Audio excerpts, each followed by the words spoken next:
असं नाही. आम्ही काल एक निवेदनही आपल्याकडे शेतकऱ्याचं आलो, शेतकऱ्यांचं काल निवेदन आपल्याकडे आलं. आम्ही आपल्या अधिकाऱ्यांनाही बोललो कांदूरवाडीमध्ये फक्त त्यांना नियोजन पाहिजे की आता 23 तारखेपर्यंतच नियोजन आहे पाणी सोडायचं.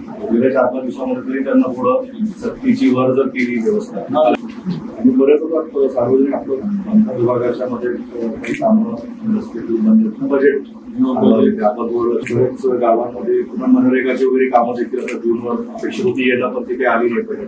त्या यादीमध्ये लातूर जिल्ह्यामध्ये काय विभागाशी आम्ही करार देखील केला. अशी विनंती अशी की जिल्हा परिषदची जे पगार रुटीन आहे, कारण आता शिक्षकांची पोलिसांची अडचण अशी आहे कर्मचाऱ्यांची. बँकेचं खातं समजा ICICI किंवा अशा मोठ्या बँकेत आहे, ग्रामीण भागात त्यांची एकही शाखा आहे. आपल्या शाखा सगळ्या भागात जिल्ह्यात आहेत. आपण तुमच्या विषय त्यांना सगळं माहिती आहे. सर शिवेंद्रराज बोलतो. सर ते आपले ठीक आहे, जर आपण पूर्वी पगार वगैरे जिल्हा मध्यवर्ती बँकांकडे होते, एक तास काढलो ते पैसे शिफ्ट करावे. नंतर त्यांनी लिस्ट केली, म्हणजे स्ट्रॉंग जिल्हा बँका जे त्यांची लिस्ट एक त्यांचा लातूर जिल्हा बँक आहे.